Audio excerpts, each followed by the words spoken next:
Imagine your phone rings at 3 a.m. and it's that dreaded call about your mother falling. She needs 24/7 care, and suddenly you're staring at numbers that could wipe out a lifetime of savings. It's like a financial horror movie, right? Absolutely. It's wild how quickly those numbers add up. When you hear about a private nursing home costing roughly $131,580 a year, it really puts things into perspective. Yeah, exactly. And it's not just one scenario. Over 70% of Americans who hit 65 will face a need for long-term care, with average costs skyrocketing, often exceeding $400,000. It's like, the math is brutal. Yeah, that's insane. And what's even more concerning is that most folks mistakenly believe Medicare steps in when care is needed. But Medicare only covers, about 22 to 100 days of skilled care after a hospital stay. If you're actually recovering from something acute, you're left on your own after that. Right, that's the crux. Medicare isn't designed for this. And then there's Medicaid, which only kicks in if your assets are almost entirely spent down, leaving you to essentially sacrifice your life savings. It's like a catch-22, where trying to get help means you've already had to deplete your resources. That brings us to the financial strategies discussed in the content. One of the major ones is the hybrid life insurance policy with long-term care riders. It's essentially paying a lump sum up front, and if you need care, it pays out substantial benefits. If not, your heirs get the death benefit. That dual protection sounds almost too good to be true, right? Exactly. And it's like, if you think about traditional long-term care insurance, you might lose premiums if you never need the service. But with these hybrid policies, you're not wasting a dime. It's structured so that you either get your long-term care benefits or the full death benefit goes on, preserving your legacy. But I do wonder, isn't the cost of those hybrid policies only accessible to the more affluent? I mean, if you're on a tight budget, that upfront cost might be prohibitive. That's a fair point. For families that can't swing the lump sum, the discussion turns to annuities with long-term care riders. You essentially convert a lump sum into a guaranteed monthly income, which then doubles or triples if you require long-term care. It's like getting triple duty out of one product. Right, it's a smart move, turning assets that might be underperforming into a tool that covers multiple bases: income, long-term care, and even legacy protection if you don't end up needing the care. It reduces risk in a very clever way.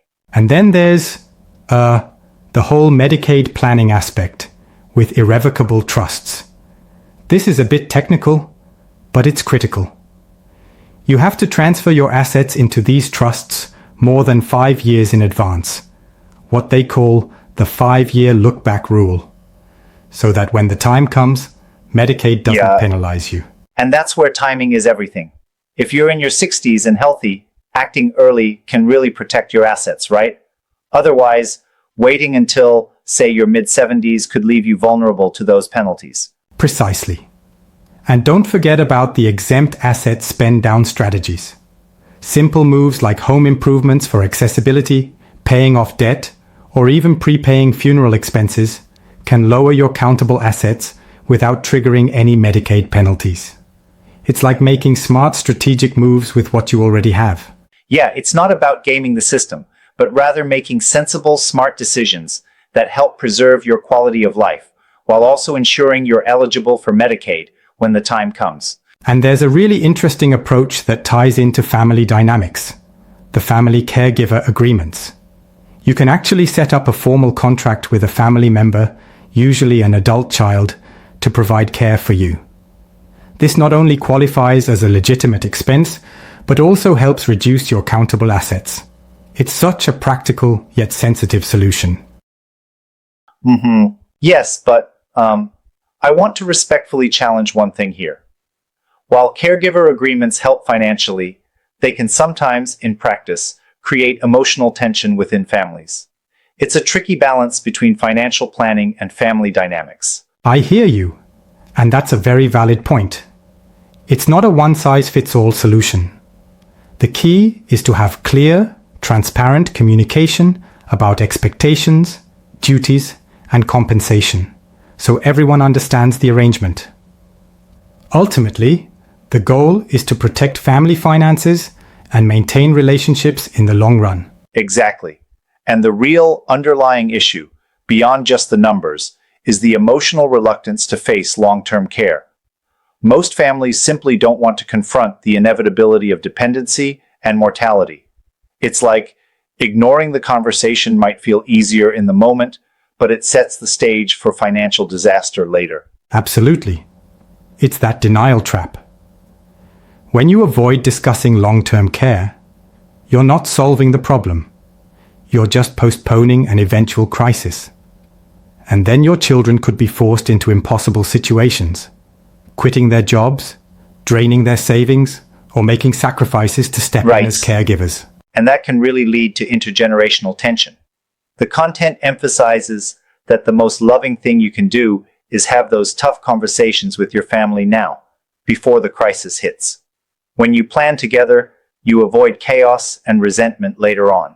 Yup. It's the action plan that really brings it all home. For instance, one of the first steps is calculating your long-term care risk using tools like the Genworth Cost of Care Survey. You have to compare potential costs with your liquid assets. If there's a big gap, it's time to act. And then, getting a long-term care insurance quote, even if you're not ready to buy, can really force you to confront the reality of these expenses. Sometimes, even a $50,000 investment in a hybrid policy could generate a 6-to-1 return in coverage benefits if needed. Right? And that moves naturally into consulting an elder law attorney. Those experts can guide you through Medicaid planning and make sure that any asset, transfer, or trust setup is done properly. Even though a consultation might cost a few $100s, it can save you from losing over $100,000 in assets later on. Yeah, and it's such a relief when you think about it.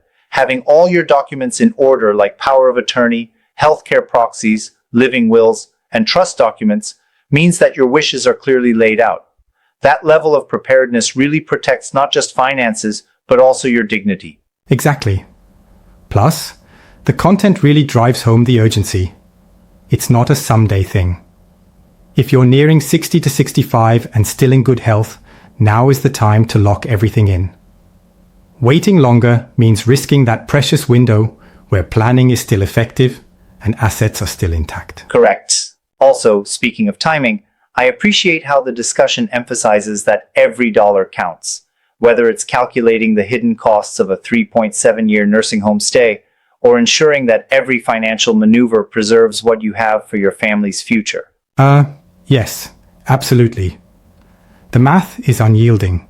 For example, for a woman encountering a typical nursing home stay, the numbers add up to almost $500,000. That's not a worst-case scenario. It's the median expectation for millions. No kidding. And it's eerie how these stock figures contrast with what many assume about retirement. Most think that Medicare and savings will cover them. Only 15% of Americans have a plan. It's a real financial crisis hiding in plain sight. Exactly. And that's why the discussion is so crucial. It's like a $400,000 conversation. Uncomfortable, but absolutely necessary. When you face these figures head on, you're empowered to take action. Whether that's setting up the right insurance policies or having that heartfelt discussion with your family about planning for the inevitable. And it's interesting how these strategies, while technical, really boil down to one thing: being proactive. Once you have a plan, you not only protect your legacy, but also preserve the financial stability of your loved ones. Definitely. It's all about transforming that fear into confidence. When you know what steps to take, calculating risk, getting quotes, engaging professionals, and documenting your decisions, you turn what seems like an insurmountable crisis into a manageable challenge. Yeah, indeed. I also like how the conversation bridges financial literacy and emotional readiness. Because if you don't talk about these things with your family, the repercussions can ripple through generations. leaving everyone in an emotional and financial bind. Exactly. Think about it. By actively planning, you're not just safeguarding your own future, but also lifting a burden off your children. That, in itself, is an act of love and foresight.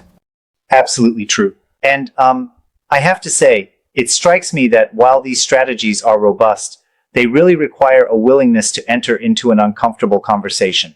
Some might argue that it's too morbid or prematurely pessimistic. What do you think?